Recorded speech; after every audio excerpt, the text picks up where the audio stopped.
Cet épisode fait partie de mon podcast Challenge Estival 2023, un challenge avec un épisode par jour pendant 31 jours où on parle de site internet, de WordPress, d'Elementor, d'entrepreneuriat, mais également d'outils, d'intelligence artificielle et même d'automatisation. Bon, j'espère que tu es prête avec les pieds dans l'eau parce que je vais lancer maintenant le générique. Bonne écoute!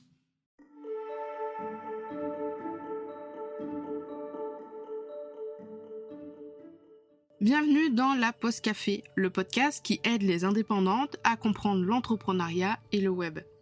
Je suis Camille, webmaster sous Elementor et WordPress depuis 2020 et mon job, c'est d'aider les indépendantes comme toi à créer, développer et gérer leur site internet. 2 fois par mois, on se retrouve pour un nouvel épisode. Alors installe-toi confortablement, prends un petit café et je te souhaite une très bonne écoute.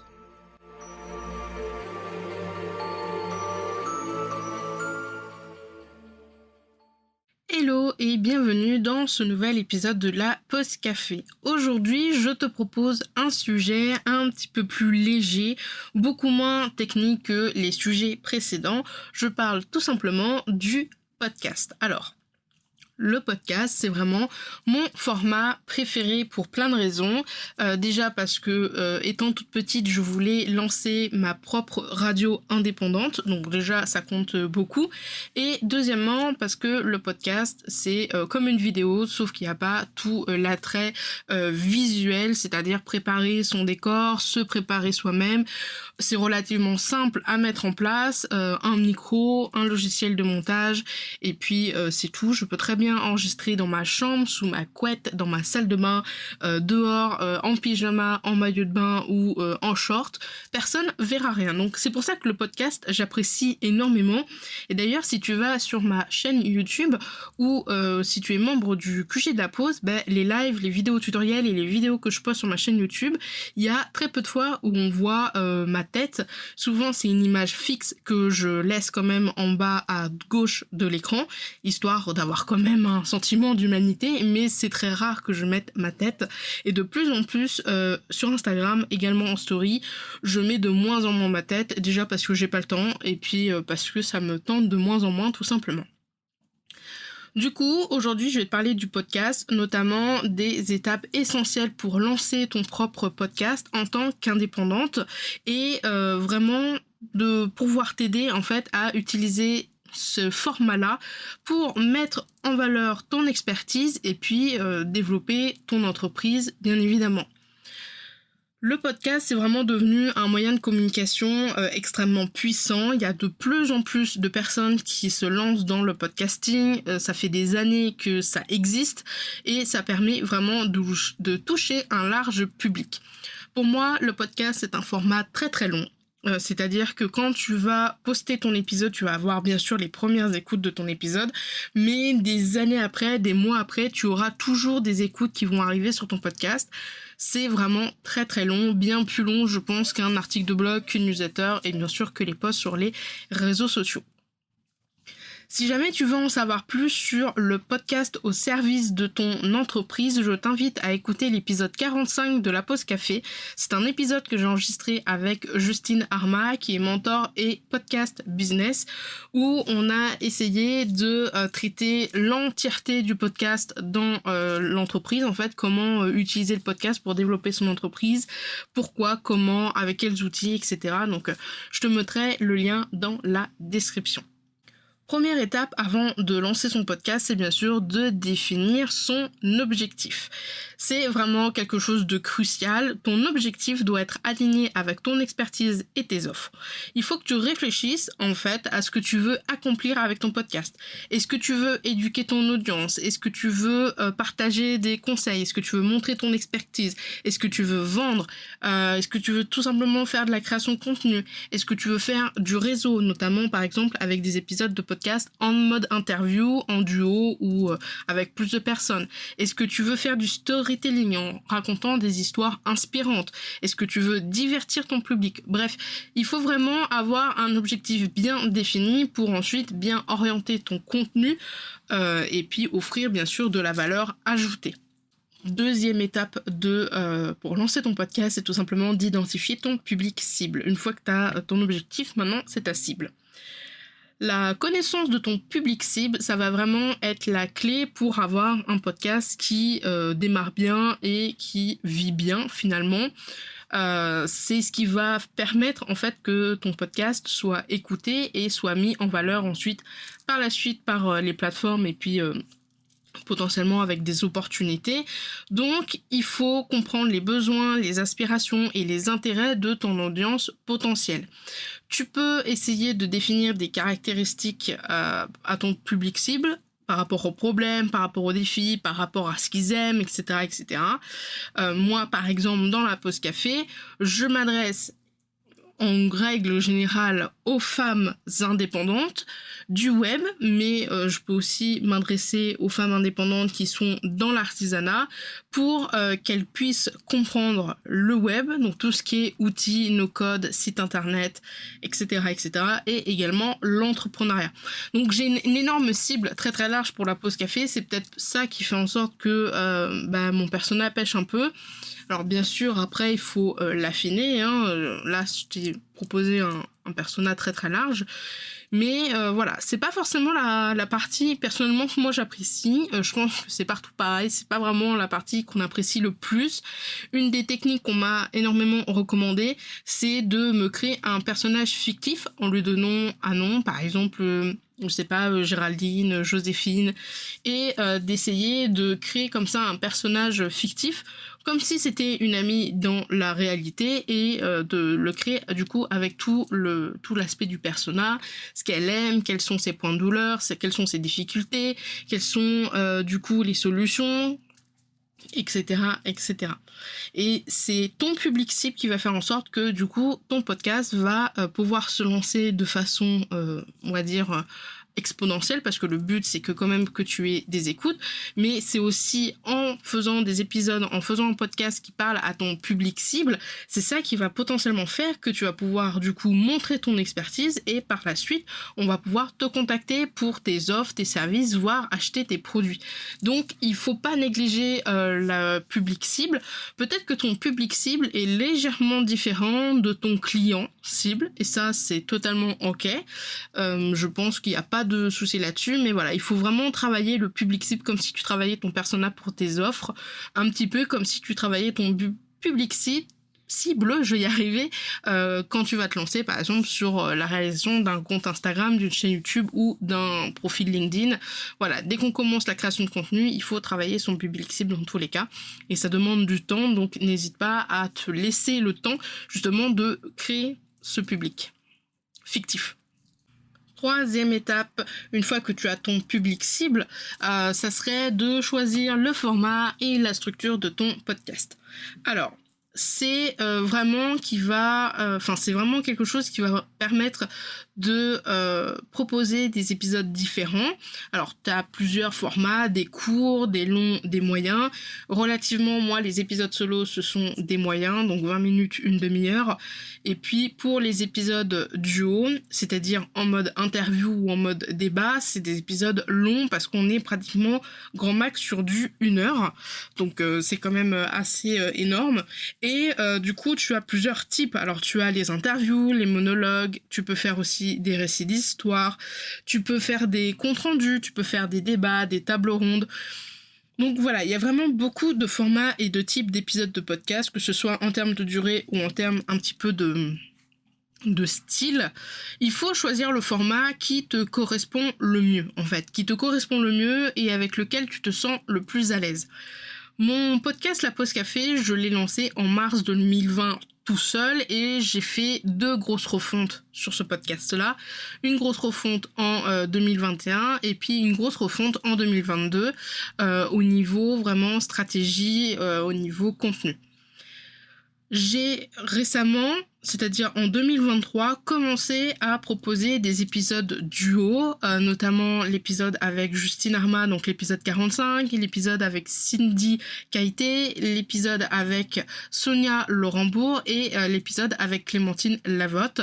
Voilà, je te mettrai le lien de la playlist des épisodes duo de Ocha directement dans la description si ça t'intéresse. Mais voilà, mon mon podcast, si tu veux, j'ai mis 3 ans avant de me lancer dans des épisodes duo parce que ma zone de confort, c'est mes épisodes solo. C'est là où je me sens le mieux parce que, voilà, j'aime bien parler. Alors au début, c'était très compliqué pour moi je me trouvais bête vraiment de prendre un micro et de me parler. Enfin, et de parler toute seule. Donc j'étais là en mode genre... mais c'est complètement con, j'ai l'impression de parler toute seule, d'être complètement folle, mais non, pas du tout. Donc voilà, il faut vraiment le format qui te correspond le mieux. Si tu adores, si tu as vraiment quelqu'un qui a la chat et qui est pas comme ça, qui a pas ce côté un petit peu introverti, peut-être que les épisodes en interview, en débat ou en table ronde seront ceux avec lesquels tu seras vraiment plus à l'aise. Voilà, il faut tester, moi je pense qu'il faut tester plusieurs formats et tester les formats qui te plaisent le plus et surtout les formats également qui plaisent à ton audience. Peut-être que si ton public cible c'est une femme qui a une famille, qui a pas le temps pour elle, qui est vraiment débordée, peut-être que tu vas pas forcément lui proposer des épisodes d'1 heure parce que justement elle est débordée, elle a pas de temps et elle veut pouvoir, je sais pas, prendre soin d'elle au niveau mental et physique de façon rapide, claire, et elle a pas le temps de passer 1 heure à écouter un épisode de podcast, même si les épisodes de podcast, on peut les écouter pendant la route, en faisant le ménage, en faisant la vaisselle, mais voilà, donc en fonction de ta cible, tu peux plus ou moins essayer de proposer des formats et des formats de durée aussi également différents. Il faut aussi que tu réfléchisses à la structure de chaque épisode, donc ton introduction et puis le script en fait, tout simplement le déroulé de ton épisode de podcast avec un appel à l'action et puis la fin. Quand tu écoutes mes derniers épisodes de podcast, parce que justement je fais plein de tests sur la pause café, donc il y a des fois où t'as une dizaine d'épisodes qui sont identiques et puis d'un seul coup au 11e ça change, mais relativement par exemple les épisodes de podcast du challenge, il y a une mini introduction pour dire que c'est un épisode de podcast du challenge et puis ensuite il y a mon introduction qui décrit qui je suis, à qui je m'adresse et c'est quoi mon podcast. J'ai un déroulé du type je réponds à une problématique, j'ai plusieurs points, soit sous forme de liste, genre liste 1, 2, 3, 4, 5, soit le point 1, le point 2, le point 3. Je fais toujours une petite conclusion où je fais un résumé et je détaille vite fait par exemple le fond de ma pensée. Et à la fin, j'ai mon outro qui est maintenant pareil, où je remercie d'avoir écouté et où je dis, si t'as aimé cet épisode, lâche-moi 5 étoiles et un commentaire sur Apple Podcast ou viens me le dire sur Instagram, voilà. Donc mes épisodes, ils ont toujours une structure, c'est peut-être une structure un petit peu classique, on va dire, étudiante, tu sais, scolaire, du type introduction, problématique, oui, non, conclusion et puis une ouverture. Mais c'est la structure que j'apprécie particulièrement sur mes épisodes de podcast et sur les épisodes de podcast que j'écoute principalement. Pour garder une certaine régularité, je vais y arriver, par rapport à ton podcast, il est assez intéressant de planifier et d'organiser ton contenu. Le podcast, comme je te l'ai dit au début, c'est un format, un moyen de communication qui est sur le long terme, mais ça aime quand même avoir une certaine régularité. Alors, il y en a certains qui publient un épisode par mois, 2 épisodes par mois, 3 4, donc 1 par semaine. Personnellement, j'ai fait un épisode par semaine au tout début, vraiment au tout début de mon podcast, donc en 2020. Au début, ça allait, j'arrivais à tenir le pied. Et puis, j'ai très vite arrêté parce que c'était beaucoup trop. Alors, quand j'avais pas de clients, parce que c'était au début, ça m'allait très très bien, hein, j'avais le temps. Après, quand j'ai commencé à avoir des clientes, et même en m'y prenant à l'avance, voilà, le temps d'avoir des idées de contenu, le temps de scripter, d'enregistrer, de monter, de faire tout ce qui est les visuels, etc. Ça me prenait quand même du temps. Faut savoir que là, les épisodes du challenge, un épisode du challenge, j'en ai pour à peu près une bonne après-midi, je dirais, le temps de scripter, le temps de enregistrer, de monter, de faire la vidéo YouTube et puis de faire les visuels genre Reels, Short et puis Instagram. Et encore, ça me prend beaucoup moins de temps là maintenant sur ces épisodes-là parce que en fait, au premier épisode du challenge sur la chaîne YouTube, je faisais une souscription, des sous-titres automatiques avec CapCut, et je passais pratiquement presque 2 heures par épisode à corriger tout simplement les sous-titres, parce que avec Elementor, WordPress, Leadmagnet, des fois CapCut il a un peu du mal. Personnellement, ce que j'ai décidé de faire et ce qui me va bien, c'est un épisode en format très court. Donc en général, c'est un épisode de Hello la Tech. C'est une mini-série que je propose sur la pause café où une fois par mois, je te présente en moins de 5-10 minutes un outil. Donc MailerLite, Make, Discord, PandaDoc, etc., etc. Et puis j'ai un épisode solo ou duo avec ça c'est un gros épisode en général avec articles de blog, épingle Pinterest, YouTube, etc., etc. Donc bien sûr, quand on dit voilà, il faut planifier et organiser son contenu, c'est bien sûr créer un calendrier éditorial, un calendrier où tu vas pouvoir planifier tes sujets, voir qui est-ce que tu dois inviter à l'avance si tu fais des épisodes en duo, rechercher et commencer à scripter un brouillon de sujets et de problématiques que peuvent intéresser ton audience. Ok, une fois que tu as commencé à planifier et organiser ton contenu, il va falloir passer à l'enregistrement et à l'édition de tes premiers épisodes et de ton podcast. Avoir un logiciel d'enregistrement qui soit adapté à tes compétences et qui soit pas trop compliqué, c'est indispensable pour avoir une qualité sonore, on va dire, potable. Tu n'es pas obligé de tout de suite te lancer avec Adobe Audition. Je te le conseille pas forcément d'ailleurs. J'ai fait pas mal d'erreurs quand j'ai lancé mon podcast. J'ai acheté un Blue Yeti à 200 et quelques euros, 150, 200 euros. Alors c'est pas un investissement que je regrette, simplement j'ai encore des fois du mal à le configurer parce que le logiciel de Logitech Hub est quand même assez compliqué, et je me dis, est-ce que j'avais vraiment besoin d'acheter tout de suite un micro à 150, 200 euros pour faire des épisodes de podcast, alors que mon podcast je le lançais toute seule, et voilà quoi, c'était le début, j'avais pas une énorme audience parce que j'ai lancé mon podcast bien avant de me lancer en tant qu'indépendante. Donc j'avais peut-être une petite communauté, quoi, une dizaine de personnes et encore. Donc voilà, c'est pas parce que tu te lances dans le podcast qu'il faut tout de suite dire ok, il faut que j'achète un micro, il faut que j'achète une table de mixage, il faut que j'achète un abonnement à Adobe Audition. Non, tu peux très bien enregistrer avec un micro à 50 euros et monter avec Audacity pour les premiers épisodes de ton podcast. Ça, il n'y a aucun problème là-dessus, et c'est ok, et voilà. Dis-toi que l'importance dans un épisode de podcast, en fait, pour que l'épisode de podcast soit de bonne qualité, il faut principalement qu'il soit bien enregistré dans un environnement correct. C'est-à-dire que si tu as du bruit, c'est-à-dire si tu enregistres avec ta fenêtre, la route, les enfants qui pleurent, le chat qui miaule, peu importe que tu aies le meilleur micro ou le meilleur logiciel de montage, ton épisode va être affreux. Affreux à monter et affreux à écouter parce qu'il y a certains bruits que tu ne pourras pas supprimer. Alors que si tu enregistres dans un endroit calme, moi par exemple quand j'enregistre des épisodes de podcast, je ferme mes volets et je ferme les rideaux parce que je suis au bord d'une route. J'ai un truc qui fait de la lumière au-dessus de ma porte de chambre pour dire à tout le monde chez moi que je suis en train d'enregistrer ou de faire une visio. Donc du coup, on évite de gueuler dans les escaliers, ou on évite de marcher fort et de courir dans les couloirs parce que ça fait du bruit et que mon micro l'entend.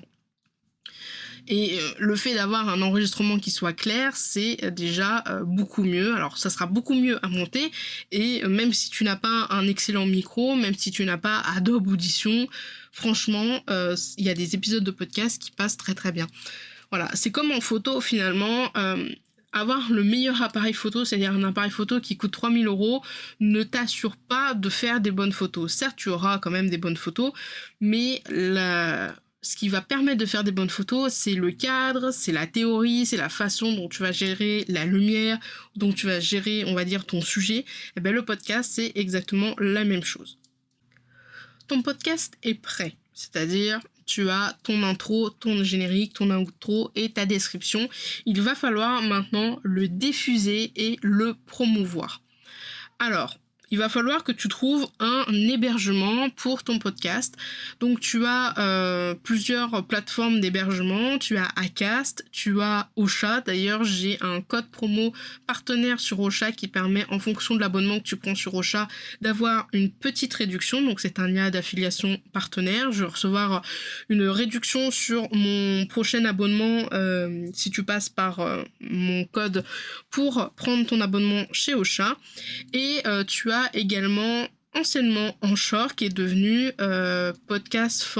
Spotify for Podcaster, qui est par contre gratuit. Alors, tu peux très bien commencer, tout comme moi, j'avais commencé par Anchor, par une plateforme gratuite. Tu n'es pas obligé de te lancer directement dans une plateforme payante, histoire de voir si le podcast est fait pour toi, si ton podcast est suffisamment pertinent pour avoir des écoutes. Et puis à ce moment-là, si tu veux avoir plus de fonctionnalités, genre les statistiques, les sous-titres, etc., tu peux très bien aller ensuite sur un hébergement payant. J'ai passé 2 ans sur Anchor et en fin 2021, début 2022, je suis passée sur Ocha et j'adore Ocha pour la simple et bonne raison, c'est qu'il y a beaucoup de statistiques. Même dans le premier, même avec le premier abonnement, la première formule, il y a quand même pas mal de statistiques qui sont assez intéressantes. On peut mettre des chapitres à nos épisodes et on peut également mettre plusieurs tags, donc ça c'est franchement super pratique. Et l'avantage de Ocha, alors je sais pas si c'est disponible pour les autres plateformes, je sais que sur Anchor, donc Spotify pour Podcaster c'est pas possible, mais sur Ocha il y a la possibilité de créer des playlists et ça franchement c'est incroyable les playlists. Pourquoi ? Parce que ça va fonctionner exactement comme les playlists sur YouTube. Tu vas pouvoir, si tu as un podcast avec différents thèmes, tu vas pouvoir ranger tes épisodes dans ces playlists-là. Tu vas également pouvoir créer une playlist, on va dire, pour commencer. C'est-à-dire avec les épisodes phares, les épisodes où quelqu'un qui ne connaît pas encore ton podcast, eh ben, il faut vraiment qu'il écoute, je sais pas, les 5 épisodes que tu vas mettre dans cette playlist pour découvrir ton podcast, pour voir si ça le plaît et surtout pour l'aider, pour répondre à sa problématique première. Donc voilà, d'ailleurs si tu vas sur Ocha, là sur la pause café sur Ocha, tu verras que j'ai plusieurs playlists. J'ai une playlist pour les épisodes web, j'ai une playlist pour les épisodes business, j'ai une playlist pour les épisodes en solo, j'ai une playlist pour commencer à écouter la pause café, donc c'est ce que je te parlais là précédemment, et j'ai une playlist avec tous les épisodes du challenge. Bien sûr, diffuser son podcast, c'est pas simplement trouver sa plateforme et mettre des épisodes dessus. Il va falloir également que tu ajoutes, alors des fois ça le fait par défaut, mais pas surtout, que tu ajoutes par exemple Apple Podcast, Spotify, Amazon Music, etc., pour que quand tu vas mettre un épisode en ligne sur ton hébergeur de podcast, cet épisode soit diffusé sur des plateformes. Tu peux également commencer à faire un lancement au niveau de tes réseaux sociaux et de ton site internet, de ta newsletter par exemple, pour dire voilà, je suis en train de lancer mon podcast, il arrive très bientôt, n'hésitez pas à vous abonner, etc. Et tu peux également commencer, pourquoi pas, à faire des visuels pour les réseaux sociaux au niveau des épisodes. C'est-à-dire que dès que tu vas mettre en ligne un épisode, tu pourras avoir un visuel, par exemple sur Instagram, spécial nouvel épisode de podcast par exemple. Et enfin, pour terminer le dernier point, ça serait, quand tu vas lancer ton podcast, finalement, ça serait de mesurer les résultats et ensuite d'ajuster toujours ta stratégie et ta façon de faire au fur et à mesure. C'est important d'analyser les résultats, savoir s'il y a des épisodes qui performent moins que d'autres ou plus que d'autres, savoir peut-être pourquoi ton podcast ne décolle pas, etc. Tu peux utiliser des outils d'analyse, alors il en existe énormément, des sites où tu vas pouvoir connecter ton podcast pour avoir des statistiques. Comme je te l'ai dit précédemment, moi sur Ocha, je n'ai pas besoin de ça parce que j'ai suffisamment de statistiques pour le moment pour suivre tout simplement les KPI, on appelle ça, les indices de performance. Donc ça va être le nombre d'écoutes, le téléchargement, les commentaires. Alors avec la première formule de Ocha, je n'ai pas la possibilité de voir les commentaires sur Apple Podcast. Donc c'est pas grave, j'ai installé iTunes sur mon ordinateur, sur mon Windows, pour voir du coup les commentaires qu'il y a de temps en temps, donc une fois par mois. je me pose dans une base de données Notion, je mets les nombres d'écoutes, les 5 premiers épisodes qui ont été le plus écoutés pendant ce mois-ci, et puis je rajoute les commentaires dans cet espace Notion pour pouvoir ensuite les relayer sur les réseaux sociaux. Pourquoi je relaye les commentaires de Apple Podcast sur les réseaux sociaux? Parce que du coup, je me dis, ok, quelqu'un qui va avoir Apple Podcast et qui adore mon podcast, mais qui n'ose pas mettre des commentaires, peut-être que si je le partage, il y en a qui ont osé mettre un petit commentaire et une petite étoile, peut-être que lui, ça va l'inciter. Alors le but, c'est pas forcément de courir après les commentaires et les étoiles, mais c'est toujours bien, je veux dire, de soutenir de quelque façon que ce soit un créateur de contenu que l'on apprécie. Donc moi-même, bien souvent, quand j'apprécie un podcast, je laisse une étoile et un commentaire sur iTunes, du coup, pour aider la personne, tout simplement. Soit pour le dire, il y a encore tel ou tel point que je pense qu'il pourrait être amélioré, soit pour le dire, ok, ton podcast c'est super cool, et pour inciter d'autres gens à écouter cet épisode de podcast, ou le podcast que je suis en train justement de mettre la note, et puis aussi à laisser des commentaires et des avis finalement. Dis-toi bien une chose, c'est que une fois que ton podcast il est lancé, tu faut pas rester les bras croisés sur toi, quoi. Enfin, tu vas rarement rester les bras croisés en fait. Tu vas analyser, tu vas essayer de comprendre, tu vas peut-être modifier certaines choses. Moi, la pause café, bon, je l'ai déjà dit au cours de cet épisode, mais j'ai modifié énormément de trucs. Si tu as le courage d'écouter un épisode toutes les dizaines à peu près, c'est-à-dire de 1 à 10, de 10 à 20, de 20 à 30, et là de 30 à 40, très clairement, il y a une amélioration, que ce soit une amélioration au niveau de ma diction, au niveau du fait de comment je parle quand j'enregistre, une amélioration au niveau des montages, une amélioration également dans les choix des sujets que je décide de traiter, et puis une amélioration également dans la structure, dans les mots-clés, dans la description, etc., etc. Donc voilà, il faut pas hésiter à ajuster, et puis finalement c'est comme tout, quoi, c'est test and learn, quoi. Il faut tester, il faut essayer. Peut-être qu'il y a un format que tu n'as pas testé et que quand tu vas le tester, ça va être un format révélateur et ton public et ta cible vont adorer aussi et ça va très bien marcher. Peut-être que y a un style d'épisode, une structure qui te bride et te met mal à l'aise et ça se sent au niveau de la voix, ce genre de choses, et du coup ça va se sentir et peut-être que les gens aussi vont se sentir mal à l'aise et du coup peut-être que ce genre d'épisode là vont moins bien marcher que d'autres. Personnellement, pour conclure cet épisode, je dirais que lancer un podcast, c'est la meilleure façon déjà de savoir si le podcast est fait pour nous ou pas. Il y a des gens qui pensent être faits pour le podcast et au final pas du tout. Et c'est une façon de partager son expertise et également de promouvoir ses offres de façon fluide, de façon peut-être moins pushy que sur les réseaux sociaux. Donc voilà, il faut tester, faut lancer un podcast, faut essayer de travailler sa cible, essayer de faire en sorte que notre audience soit au rendez-vous régulièrement pour écouter les épisodes. Il faut pas avoir peur. Dans tous les cas, dis-toi que tous les grands podcasteurs et podcasteuses sont passés par là au début, c'est-à-dire ils ont eu peur de lancer leur premier épisode, ils ont eu peur de parler tout seul en face d'un mur, ils ont eu peur d'avoir de mauvais retours sur leur épisode de podcast. Donc voilà, il faut bien commencer quelque part et il faut tout simplement finalement se lancer. Si ça fait un moment que tu réfléchis au podcast, que tu te dis tiens j'aimerais bien essayer, j'ai peut-être une idée de contenu à faire en format audio, peut-être que le quiz de Justine va pouvoir t'aider à valider ou non cette idée de podcast. C'est un quiz gratuit, je te mettrai le lien, c'est un lien partenaire dans la description si jamais ça t'intéresse. C'est un quiz où dedans tu vas pouvoir valider ou non le sujet, ta cible, tu vas pouvoir aussi valider un petit peu le côté marketing. Donc voilà, donc n'hésite pas à faire le quiz, comme ça tu seras fixé si jamais le podcast c'est quand même fait pour toi. En tout cas, si ton idée de podcast, elle est véritablement ok, ou alors il faut encore travailler un petit peu dessus. Tous les liens seront dans tous les cas dans la description de cet épisode. Et voilà, l'épisode du jour est maintenant terminé. Je te retrouve dans un prochain épisode de la pause café.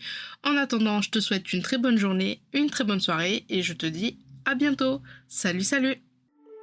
Tu as aimé cet épisode et tu ne veux pas rater les prochains? Alors abonne-toi à la Pause Café sur la plateforme de ton choix. Et si la Pause Café te plaît, n'hésite pas à me laisser un avis et une note sur Apple Podcast pour le faire découvrir à d'autres entrepreneurs. Si tu n'as pas Apple Podcast, pas de souci, tu peux le partager autour de toi en me mentionnant avec @CamilleDavidP15. Sur ce, je te souhaite une très bonne journée, une très bonne semaine et je te dis à la prochaine dans un prochain épisode. Salut!